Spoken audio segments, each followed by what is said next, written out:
Okay, so today I'm going to show you guys again how you're going to trim the foot of your balls. So this is what we talked about in the studio, and I'm just gonna show you again so that you can come back to this demo. I'm gonna switch the angle of the camera so that you can see my wheel. Okay, so this is a bowl that I'm going to be trimming, and although this is a wider bowl, I want to make the foot a little bit narrow, so when I'm ready to trim the foot, I'm also going to narrow the width of the base that I have here. So the first thing that we need to do is center the ball on the wheel, so that if you notice right now, if I were to hold my finger on the side, the ball is bouncing, is not spinning evenly. So I'm going to center my ball first. So for this, I'm going to hold my finger in front of me.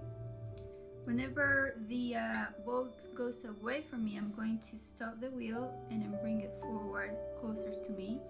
And you want to as a guide to centering, you want to use this section that is closer to where the ball was attached to the bat. So this is the area where we're going to be using as a guide. Again, this is also because sometimes, although my ball is pretty uniform, sometimes you have modified the sides, and the sides might not be symmetrical or as centered as the base is going to be all the time. So hold your finger in front of me. You can also push it away when it's too close to your finger. Either way, your goal is to have the base of the ball touching your finger as even as possible.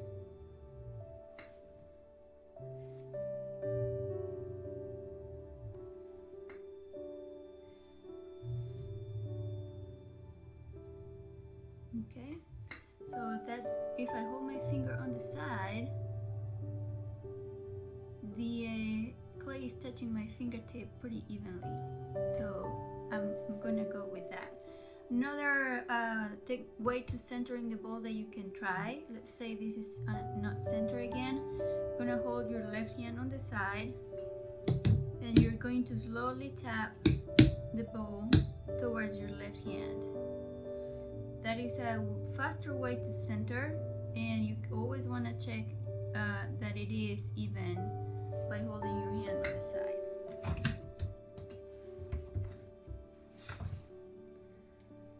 After that, I'm gonna take a little bit of clay. Remember that the clay you're gonna use to hold your ball in place, you don't want it to be sticky. It's soft, but it's not sticky, so it should not be getting attached to the side of your ball. I find it helpful to, if my bat is not wet, I find it helpful to wet the clay a little bit. So for that, if I have not added water before, I'm gonna put a little bit of water on the clay that is going to be attached to the bat. And when I do that, I want to hold my ball down so I don't move it by accident. And then I push the clay wads towards the bat. You don't want to push it towards your ball. In case the lip of the ball is a little soft, you don't want to shift its shape or deform the shape of your piece. Okay, so once I have attached my clay, I'm going to start by flattening the bottom of my bowl first. So you want to support your arms on your legs, and you want to hold the tool with both hands. I'm going to start the trimming tool touching the center of the bowl. Once I take a little bit of that clay off, I'm going to start moving slowly towards my right side. I'm going to start again in the center and then move to the side. Now the bottom of my bowl was already pretty flat, so I don't have to get rid of a lot of clay. Now I'm going to focus on the side. So as I mentioned before, I want the foot of this bowl to be a little more narrow instead of keeping it this width. So first I'm going to remove more clay from the side so that the width of the foot that I'm going to leave goes from here to maybe about here, you know, about a quarter of an inch I'm going to remove. So it doesn't matter which of the ends of my trimming tool I use, but since I have I want to keep more of a round side, I'm going to use the round end. And so I'm going to hold it on the side. Hold your right arm on your leg, stable, both arms together so that you have more control over the tool. And I'm just gonna hold my tool on one spot.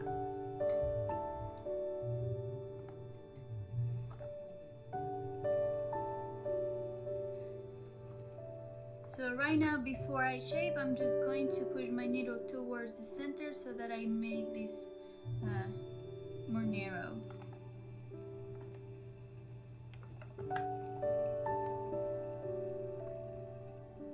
I'm gonna start a little bit on the side so that I slowly remove also narrow the side of the foot.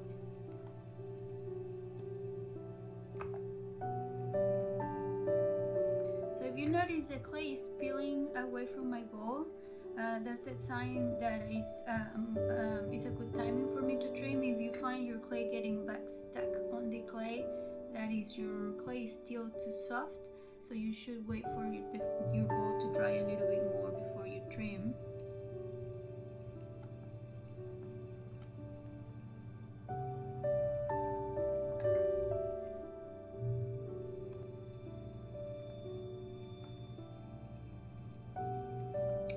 I think that's going to be a good width for this bowl. So right now I'm just going to blend this side so that I don't have this sort of rim or coils sticking out.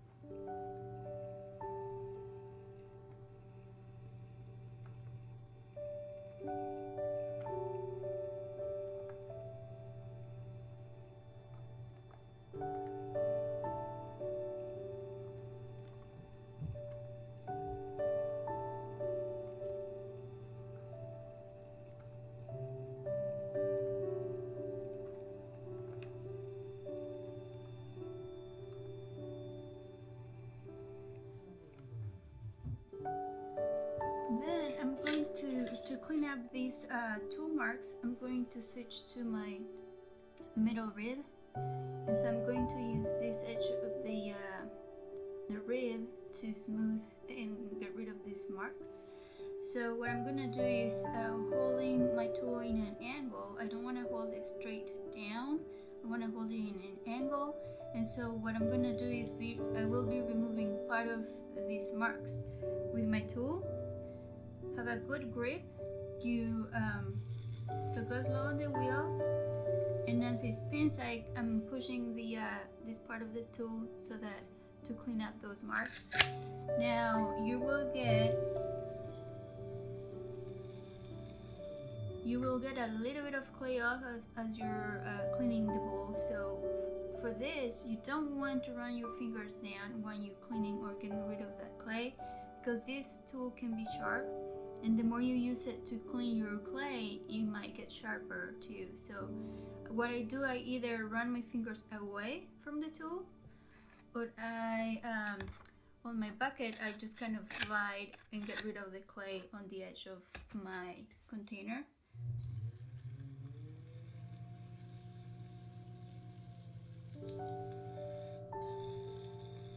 Now, don't go too fast when you're doing this. If for any reason the clay were to snag the tool from your finger, just let it go. Don't try to grab it back, because again, this is sharp and it can cut your fingers pretty bad.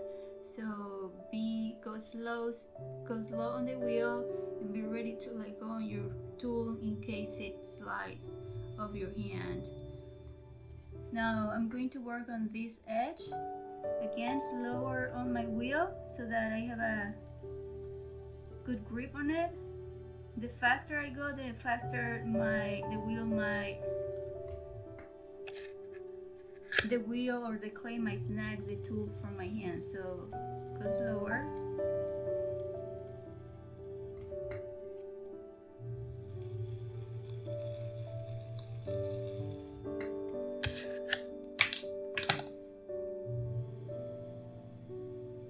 Okay, so this could be a simple flat bottom.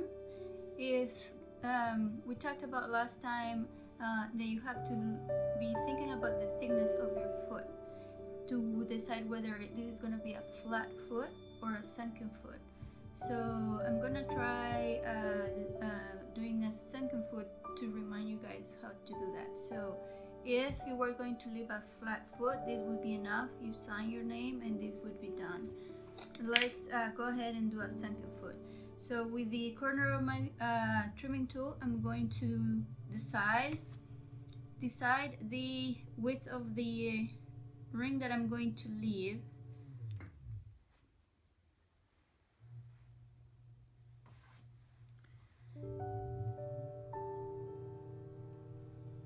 And then from there, I'm going to remove the inside portion of that clay, moving towards my right side.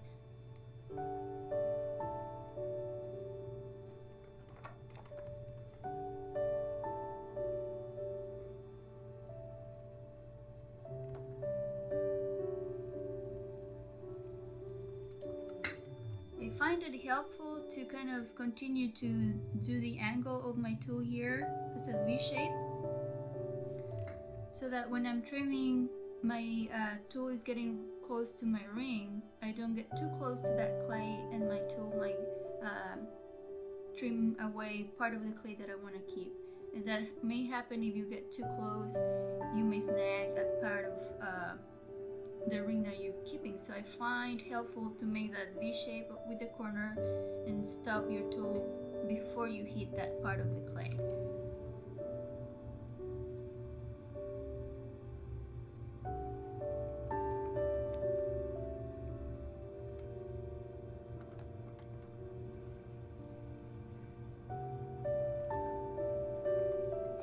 I know I have more clay. I would have more clay closer to the ring on the side than in the center. So my sunken foot, instead of being so flat, I'm going to be trimming a little bit more on these corners, so that the bottom of this bowl also is a little bit curved, and so I don't run a risk of making a big hole in the center.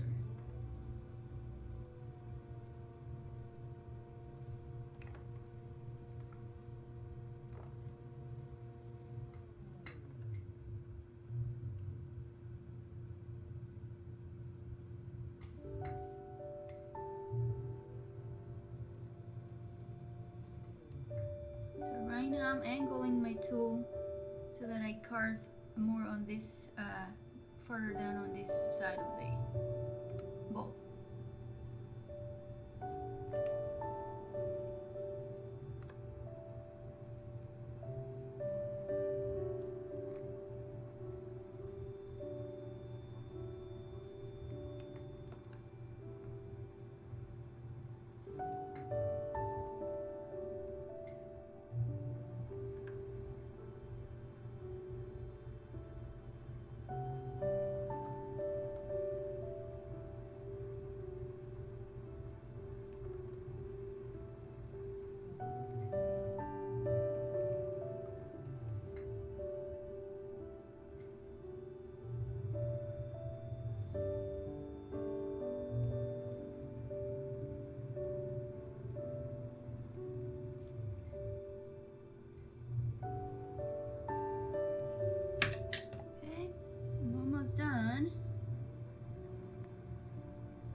just trying to clean some of those marks with a wider tool.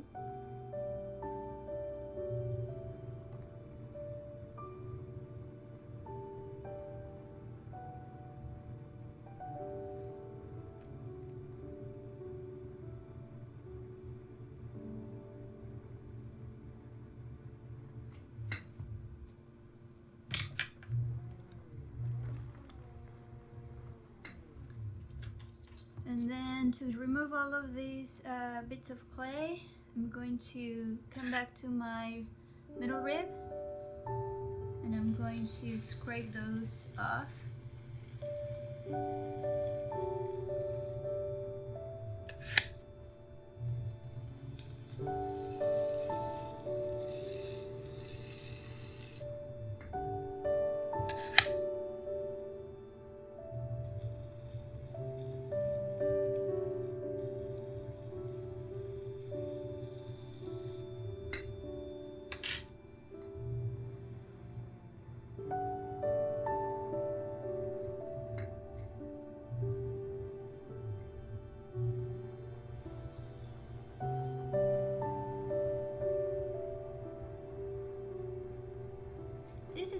Not too wet, it's a little bit damp, my sponge, and I'm just giving it a last pass with the sponge so that I get rid of marks from my tool. And this would be so that I can finish this. So this would be trimming the foot of a bowl as my sunken foot. At this stage, you just sign, put your initials or your signature in the bottom, and you're done.